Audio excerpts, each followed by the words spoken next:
99984-1159. Leopoldo Empório Gourmet. Sua vida merece esse sabor. Está sendo implantado na Radmed o Gênios Mammografiologic, o maior avanço na detecção do câncer de mama. Você já pode agendar o seu exame. Radmed, sempre à frente. Referência também em mamografia. Expandir, modernizar com qualidade e excelência. Rede de postos Mariana. Combustíveis, troca de óleo, lavagem e lubrificação. Loja de conveniência, conforto e atendimento. Rede de postos Mariana. Rede de postos Mariana. Vem pra cá. Qualidade e compromisso com você. Rede de postos Mariana. Vem pra cá. A Unimed Oncologia oferece tratamento especializado para os mais diversos tipos de câncer. E mais do que isso, é um serviço individualizado e acolhedor que auxilia os pacientes no momento mais desafiador de suas vidas, levando atenção, empatia e profissionalismo em cada etapa. A unidade fica anexa ao nosso hospital, na Rua Visconde do Itaboraí, 427, Parque Rosário. Saiba mais pelo WhatsApp 2720-0661. Unimed Campos. Pode contar. Você sabia que o Sicoob Fluminense tem o consórcio certo para você realizar os seus sonhos? Com o consórcio do Sicoob Fluminense agora, você pode ter seu carro, sua moto, novos ou usados, ou adquirir a sua casa própria. Tudo de forma planejada e com parcelas que cabem no seu bolso. Consórcio do Sicoob Fluminense. Rápido, prático e seguro. Ligue agora para 22 27 26 27 50. Repetindo, 22 27 26 27 50 e saiba mais. Com o Sicoob Fluminense, você começa hoje mesmo a planejar o futuro que você merece. Baixe agora o aplicativo do Laboratório Plínio Bacelar e acompanhe os resultados dos exames. Verifique seu histórico, agende atendimento domiciliar do laboratório ou da vacina. Saiba a localização e horários de atendimento das unidades e muito mais. Na sua lojinha de aplicativos, basta digitar Laboratório Plínio Bacelar e baixar tanto para Android quanto iOS. Aplicativo do Laboratório Plínio Bacelar. É grátis, é prático, é para você. Começa agora o Folha no Ar, primeira edição.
Sexta-feira, 25 de julho de 2025, começa agora pela Folha FM 98,3, emissora do Grupo Folha da Manhã de Comunicação, mais um Folha no Ar. Estamos ao vivo pelo Face, pelo YouTube, pelo Instagram.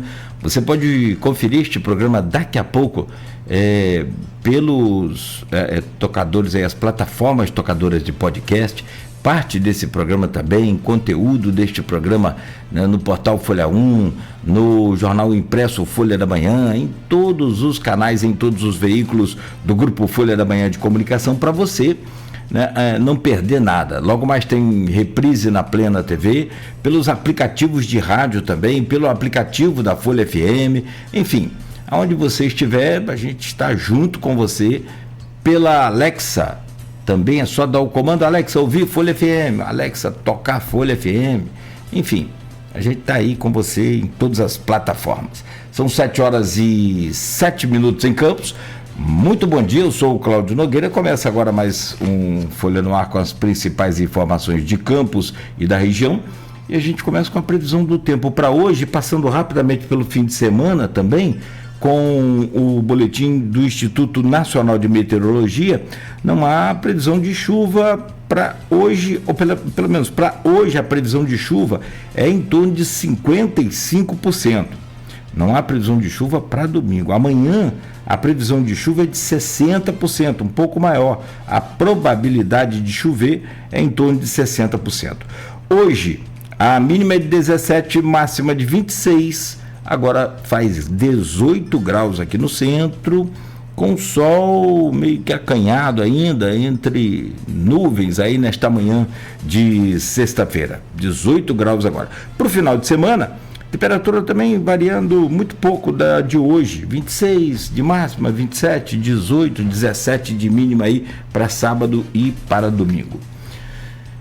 Bom, no programa de hoje com o Aloysio Abreu Barbosa, nós vamos conversar com o Felipe Drummond. Felipe Drummond é advogado, criminalista, e Felipe tem a missão hoje de colocar para a gente aqui, tecnicamente, algumas situações que, eu falava internamente aqui, que a gente não entende, né? A gente, pelo menos eu sou leigo nessa questão jurídica. A gente acha que entende tudo, mas na verdade a gente é leigo, né? Na hora que você começa a ler e se aprofundar nas técnicas ali, você vai se perdendo e vai surgindo cada vez mais perguntas, e o Felipe vem justamente para isso, para comentar com a gente aqui sobre essa questão. Primeiro, da crise na saúde de Campos e o importante papel, mais uma vez, do Ministério Público no recuo do Estado, né, do Rio de Janeiro, com relação ao corte do cofinanciamento da saúde de Campos, que atende aí a 30 municípios, pelo menos.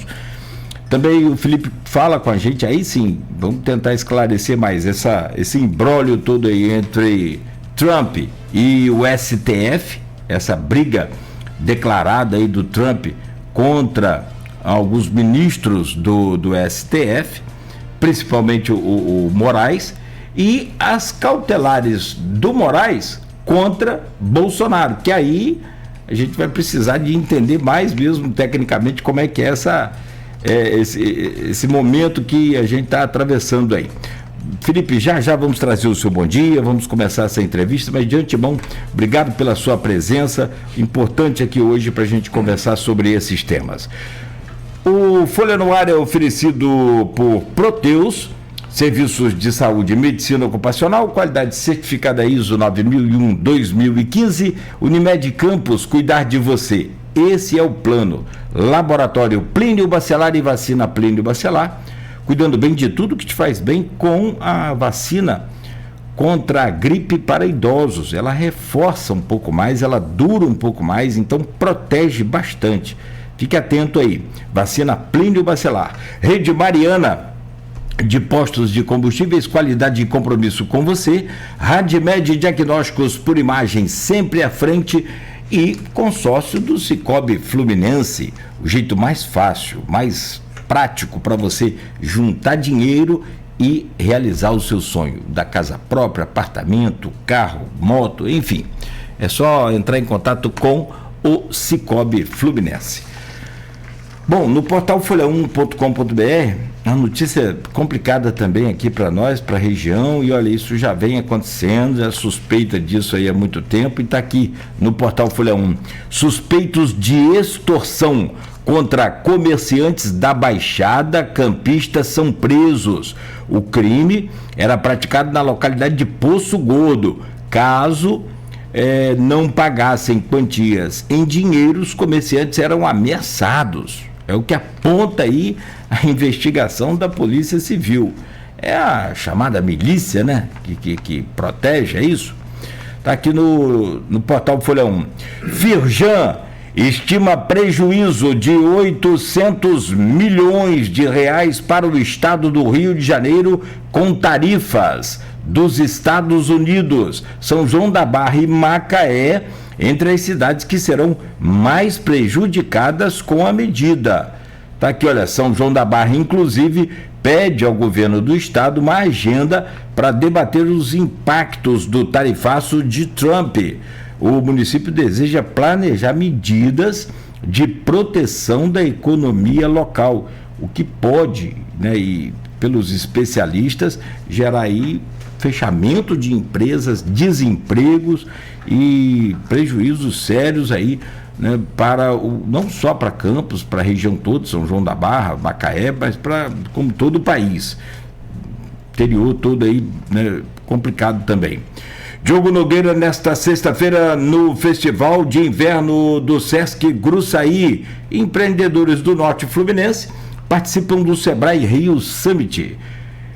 CPI da Enel apresenta relatório na Câmara e cobra medidas urgentes.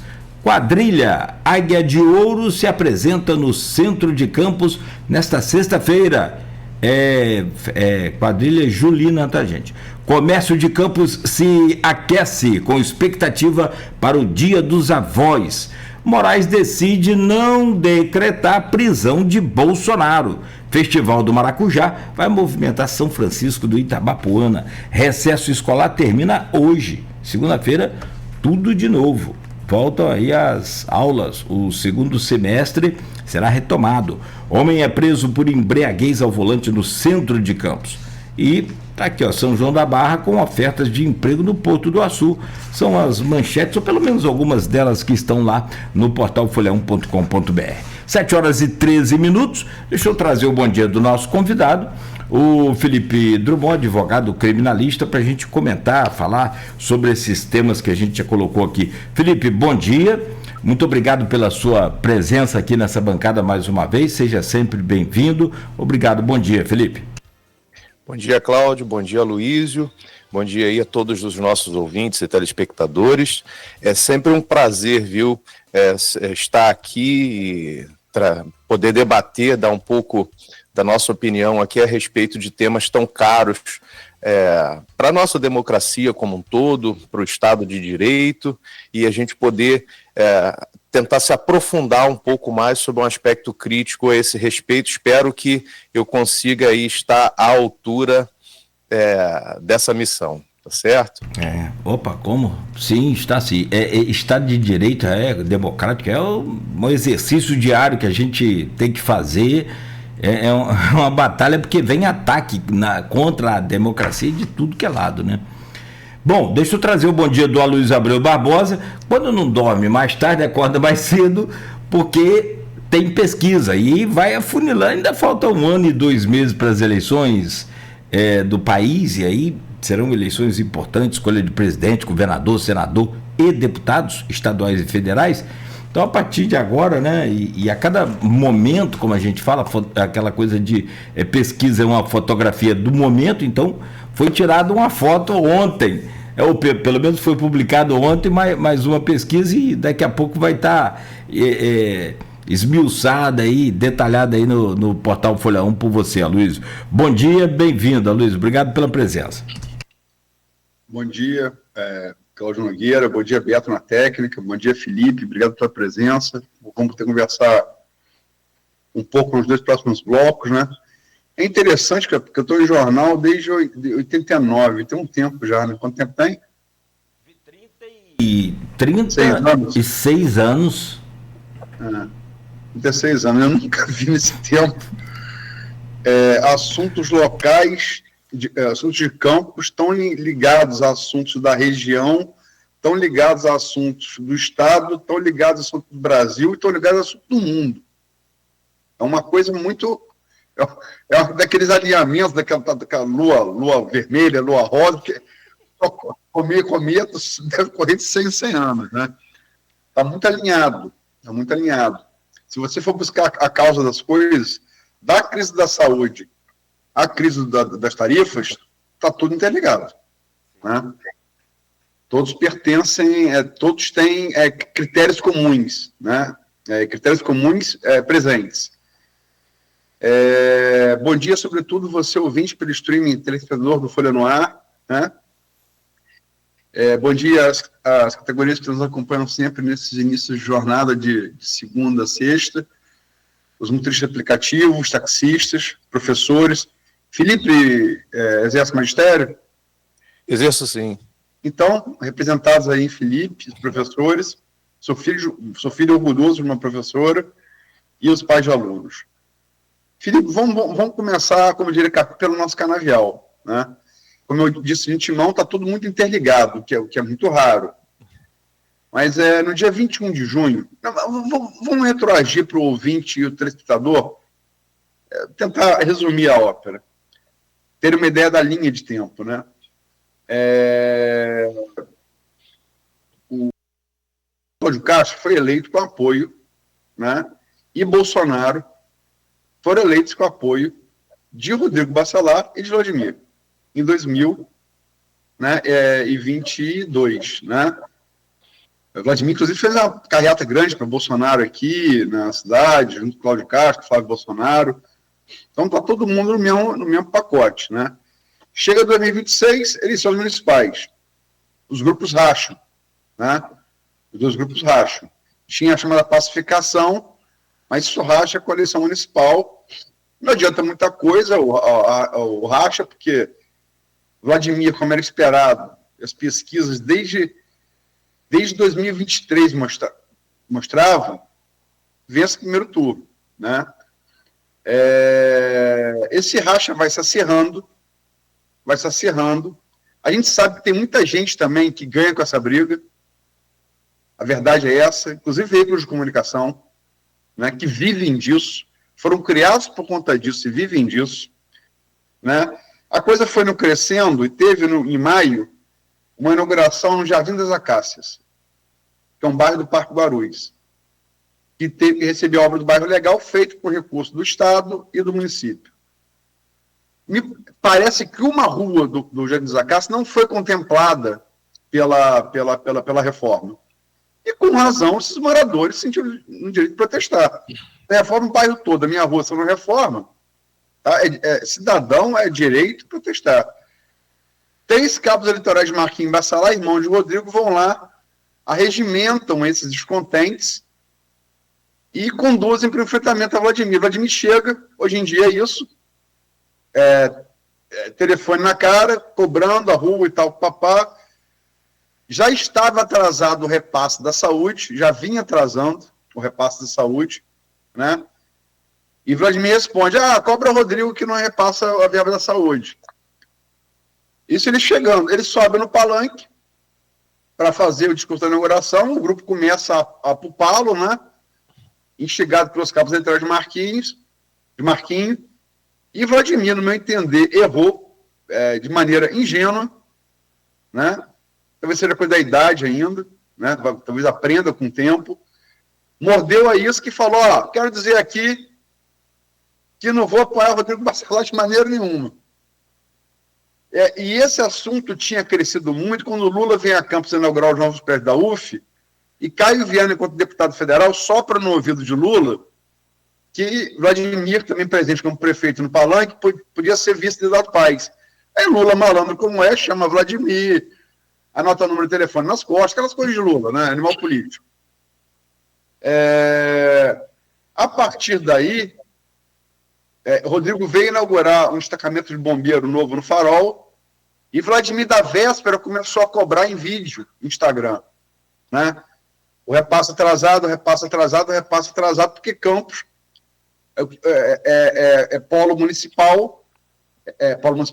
polo regional, recebe doentes de todo o Norte Fluminense, até de outros municípios, até distantes, como o Arthur Borges disse ontem aqui, Nogueira. Até de Baixada Fluminense a gente recebe aqui, né? Por atender esses doentes de outros municípios, ele recebe o cofinanciamento do Estado. Rodrigo assume como interino, tira Thiago Pampolho do caminho como esse programa e o blog Opiniões antecipou que faria. A coisa foi no dia 19 de maio. A gente afirma que no dia 9 que ia acontecer, e aconteceu. Rodrigo assume como interino, o que ele faz dia 21 de junho? Corta o cofinanciamento. Aí Vladimir começa a se mexer, né? E tem dois fatores, e aí, Rodrigo, Felipe, você me desculpe pelo me alongar, mas é porque é uma história realmente para o ouvinte entender. Eu sei que você sabe, mas para o ouvinte entender. Algumas posições foram fundamentais. Porque o que venceu isso não foi a força política de Vladimir, foi a força das instituições, né?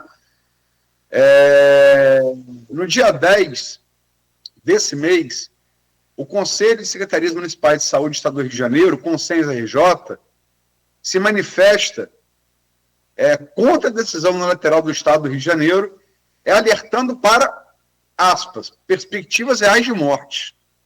Isso dito pelo Conselho de Secretarias Municipais de Saúde dos 92 municípios do Estado do Rio de Janeiro. E, no dia 9, um dia antes do Consens, o grupo técnico de apoio especializado, o GAT, do MPRJ, né, através da terceira promotoria de tutela coletiva de Campos, solta um relato dizendo que não havia justificativa técnica à revogação do apoio financeiro. Palavras do GAT, do relatório do GAT, abre aspas, estou comprovado na presente análise que não há que se falar em ausência de dotação para interrupção dos repasses para o município de Campos dos Goitacazes, pelo Fundo Estadual de Saúde, visto que, até a presente data, foram empenhados somente 61,51% do orçamento previsto para o ano. Castro assume com a pressão dos Conselhos Municipais de Saúde, dos Conselhos da Secretaria Municipal de Saúde e do MP, né? Castro, no dia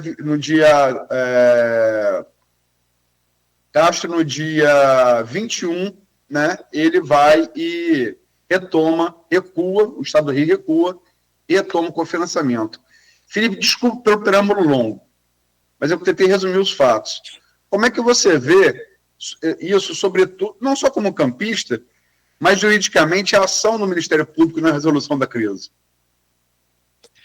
Olha, Luísio, eu acho que você fez uma menção muito importante enquanto você fazia a sua explanação e fazia esse apanhado histórico, bastante importante para a gente compreender todo esse imbróglio, que foi mencionar o papel das instituições, né?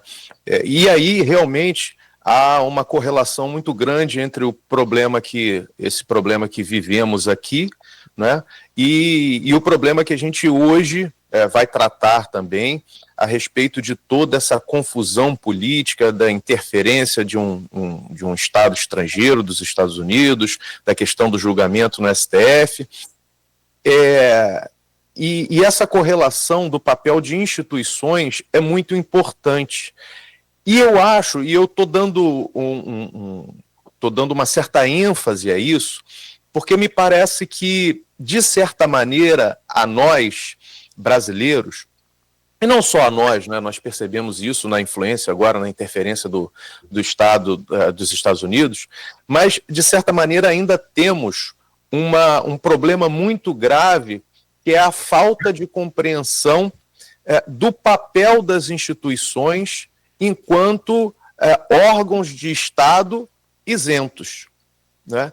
E isso me parece que se torna ainda mais delicado e mais difícil quando esses órgãos estão administrados por políticos, né? É bem verdade que não se pode pensar em uma democracia que determinados órgãos de Estado não estejam administrados por políticos, porque, afinal de contas, a democracia requer isso, né? Que nós possamos eleger essas representações e elas, portanto, sejam responsáveis pelo Legislativo e pelo Executivo, gerindo, então, os órgãos da administração pública. Mas o que a gente vê na prática é uma pessoalização muito grande da gestão pública. E muitas vezes essa pessoalização da gestão pública ela acaba por trazer consequências que podem ser muito graves ou que, por vezes, até em outros casos, trazem resultados muito lesivos, né? Não se trata aqui apenas de uma obediência à Constituição, porque a Constituição lá, entre os princípios da administração pública, diz que é preciso haver impessoalidade, né? Ou seja, o indivíduo, o gestor público, seja ele político ou não pode confundir a sua gestão com as suas questões pessoais. Mas aqui eu estou colocando essa questão para além dessa formalidade de se obedecer à impessoalidade para não favorecer a fulano ou a beltrano. Acho que a gente traz aqui é um problema que vai além disso. Não se trata meramente de favorecimento a este grupo ou aquele grupo político, a este político ou aquele político, e sim ao prejuízo à população e à coletividade como um todo, né?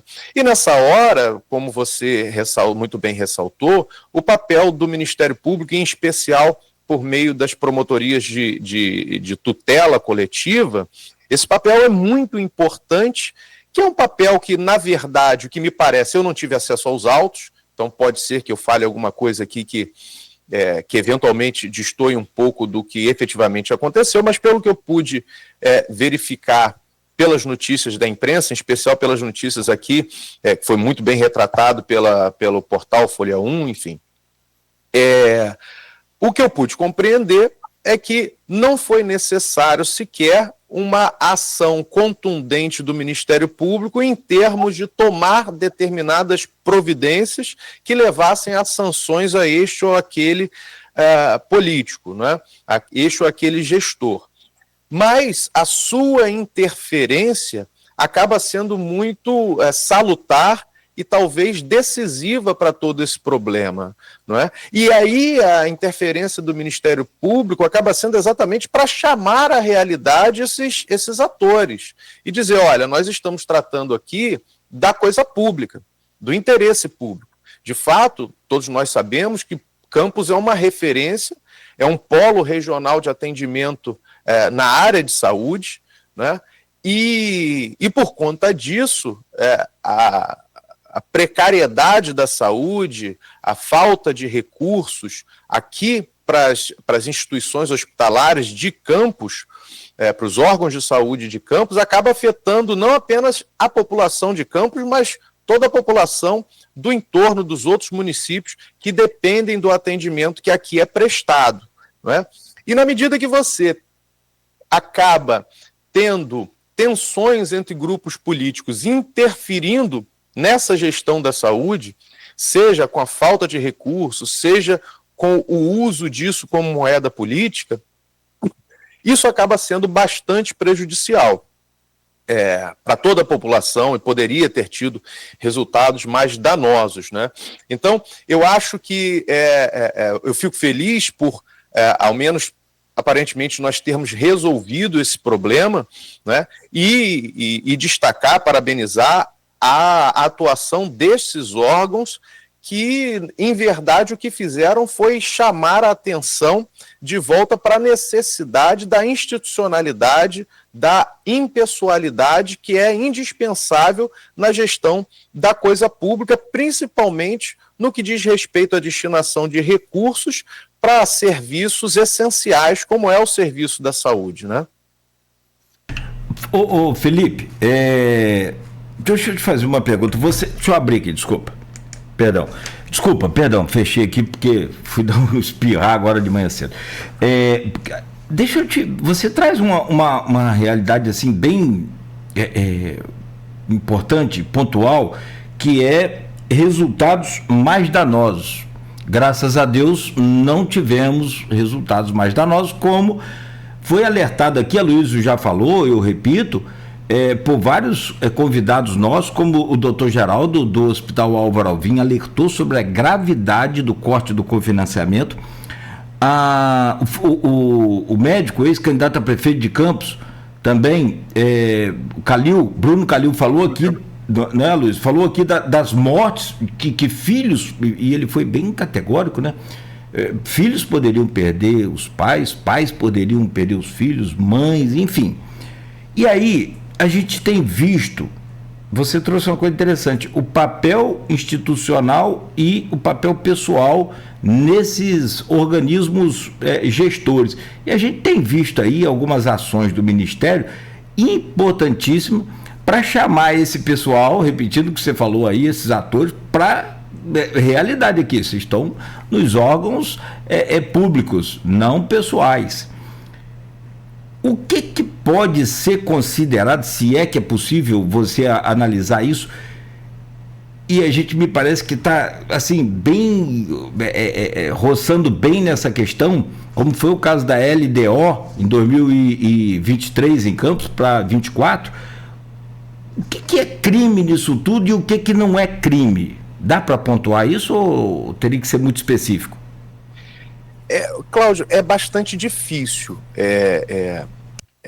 Nesse caso especificamente, porque assim, o crime no direito penal, a gente tem o que a gente chama de princípio da legalidade, que exige uma taxatividade muito grande da análise da conduta para ver se aquela conduta se amolda ao crime, ao que a gente chama de tipo penal, ou seja, a descrição lá que a lei traz de uma conduta que considera criminosa.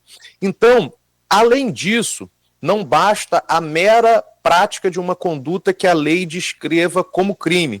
É preciso ainda se analisar a intenção do agente, né? O dolo do agente, porque a maior parte dos crimes que nós temos previstos no Brasil são figuras que nós chamamos de dolosas, ou seja, aqueles crimes que precisam ser praticados com intenção. Né? Não são obras de um acaso, de um infortúnio, de um acidente.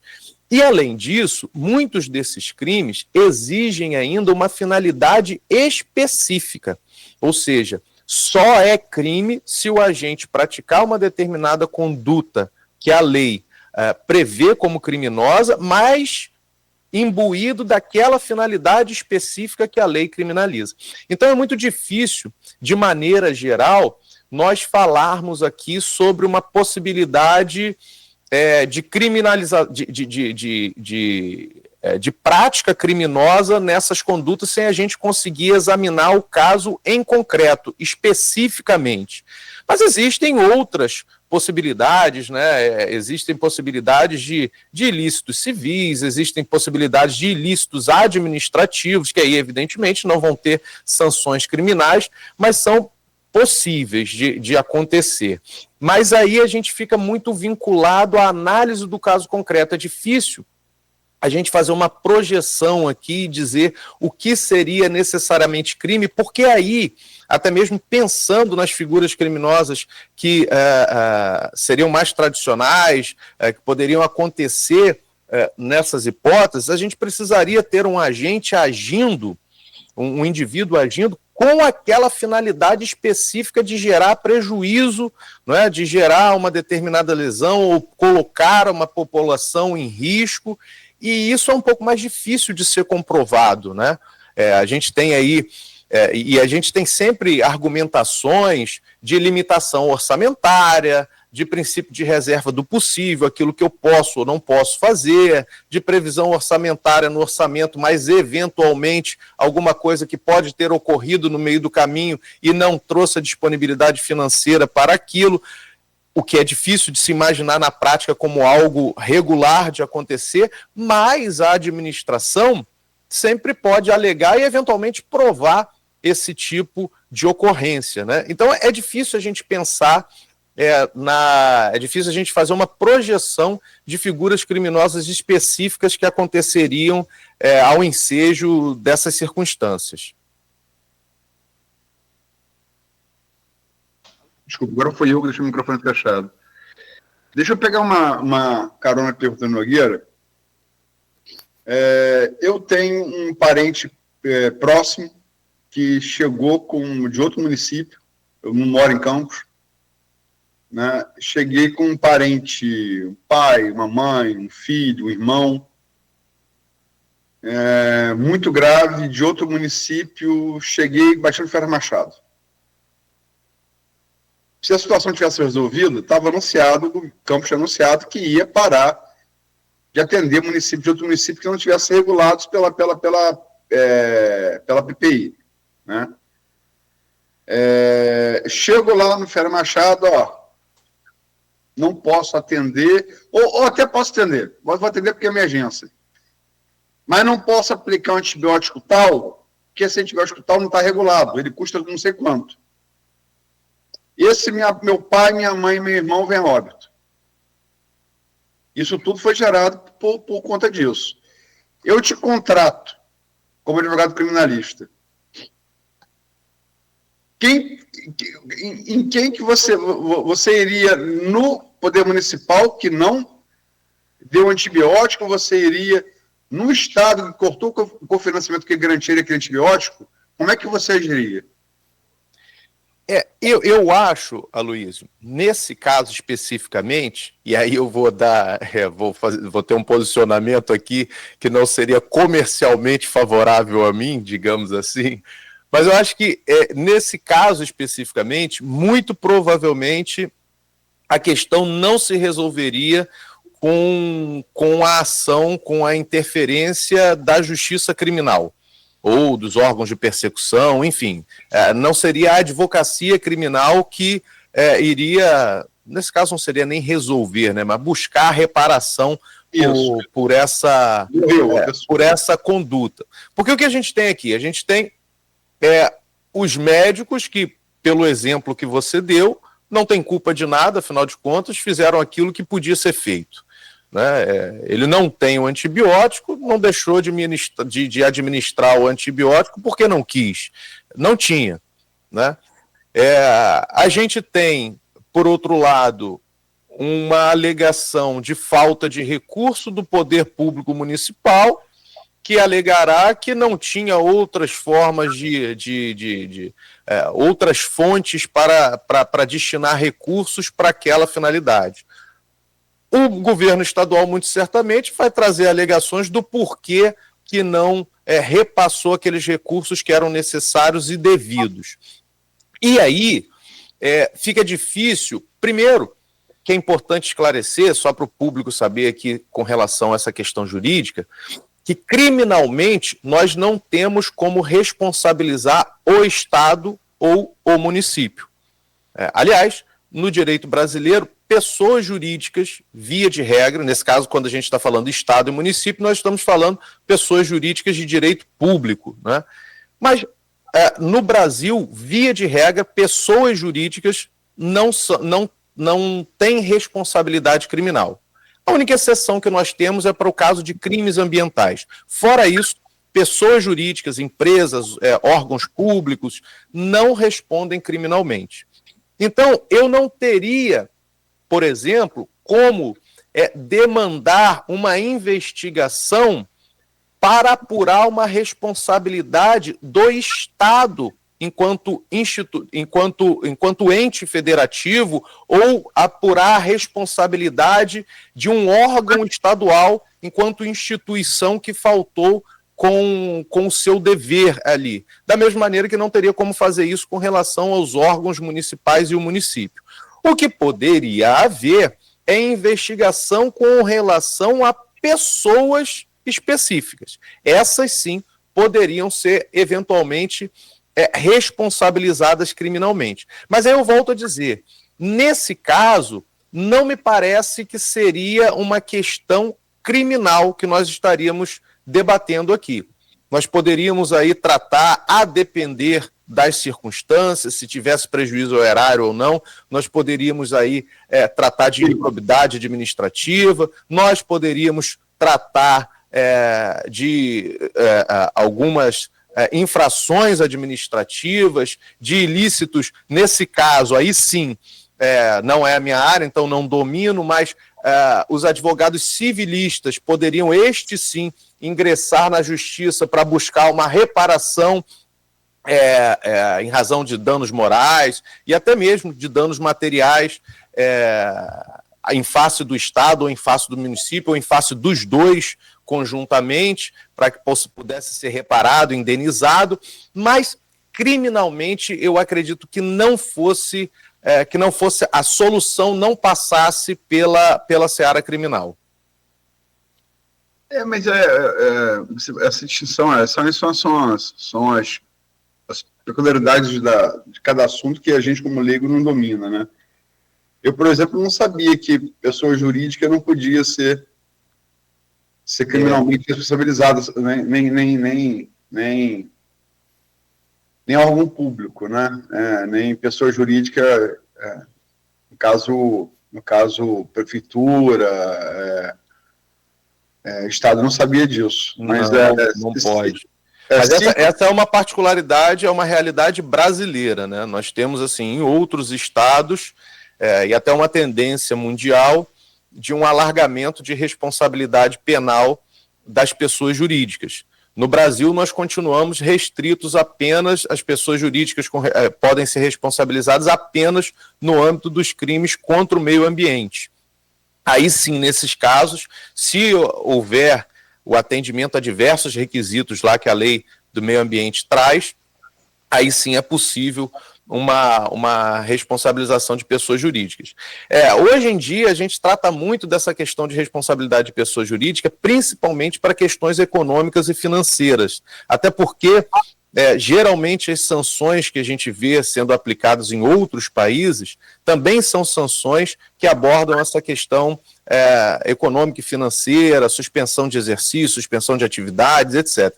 Mas, por outro lado, a gente tem uma crítica muito grande a isso, porque a ideia de crime como um todo é uma ideia que está muito ligada à individualidade, à pessoalidade, ou seja, à intenção do indivíduo em cometer uma conduta criminosa.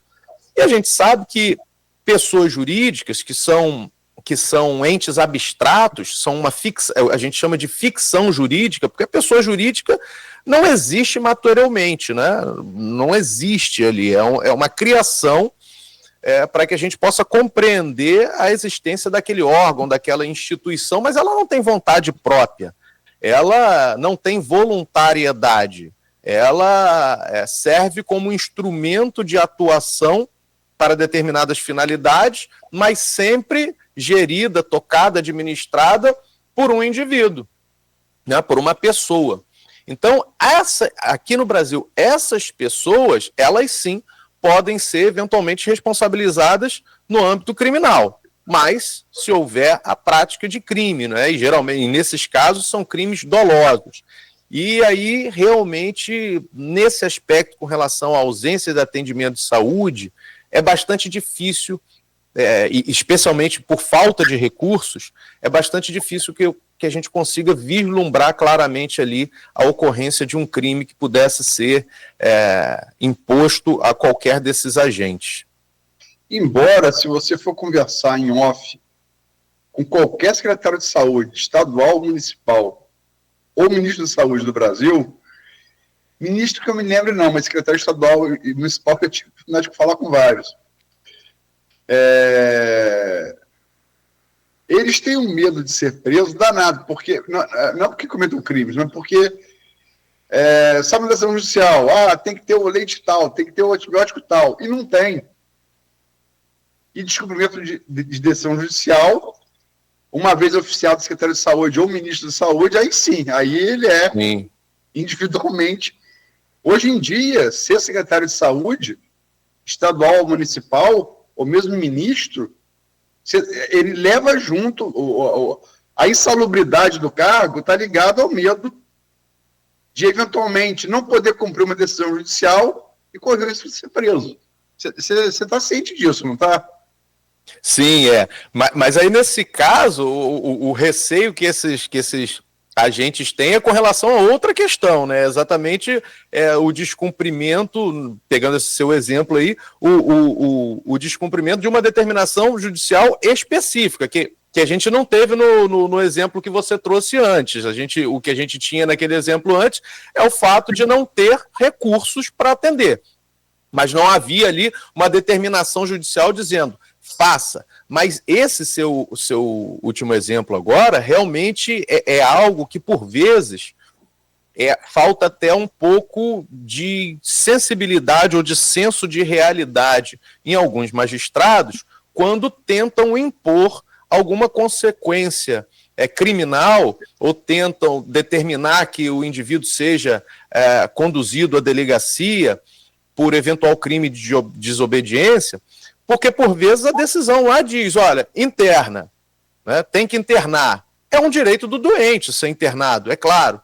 Mas muitas vezes os gestores da saúde ficam numa sinuca de bico absurda, porque eles olham para... Eu já vi casos de pessoas me relatarem, na prática mesmo, em casos concretos, dizer, olha, eu virei para oficial de justiça e falei, liga aí para o juiz e pergunta qual é que eu vou tirar para morrer, porque não tenho vaga.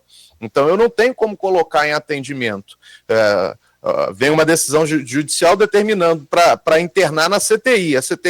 Todos os órgãos hospitalares que têm CTI, UTI, né, estão lotados, não tem vaga.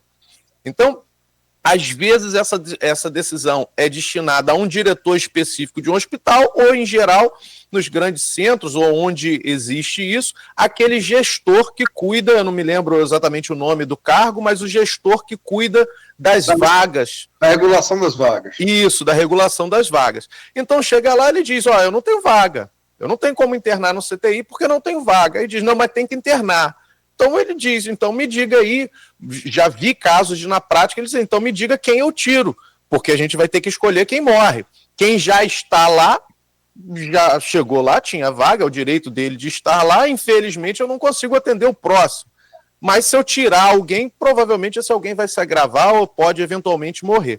Então, falta um pouco de senso de realidade prática para essas pessoas em muitos momentos, e se observar que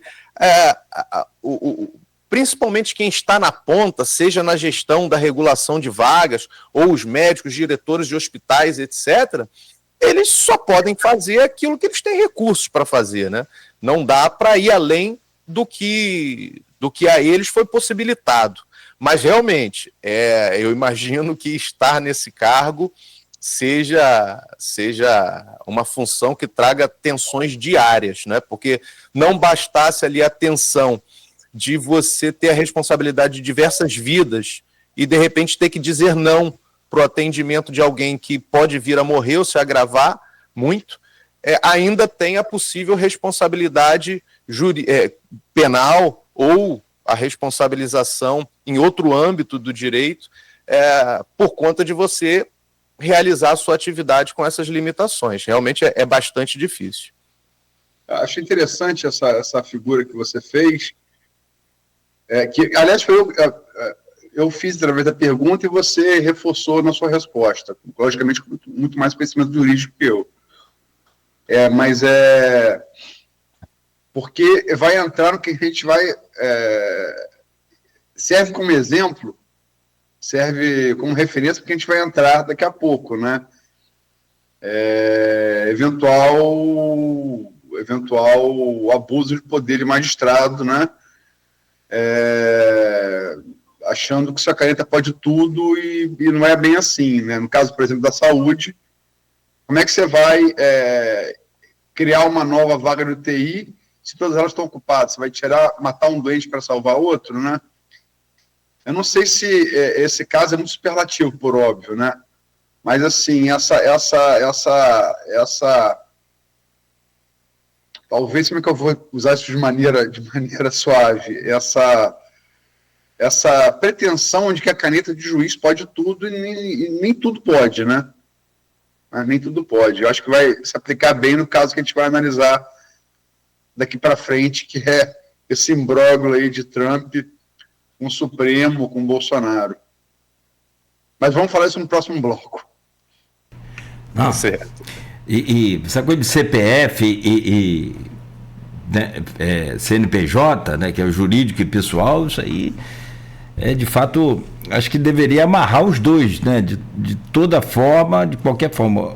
Tanto o CNPJ, no caso das instituições, e o CPF, tudo tem que tentar cercar de todos os lados para criar uma proteção maior para a população, que não pode ficar o bel prazer aí de decisões pessoais, como você disse mais cedo.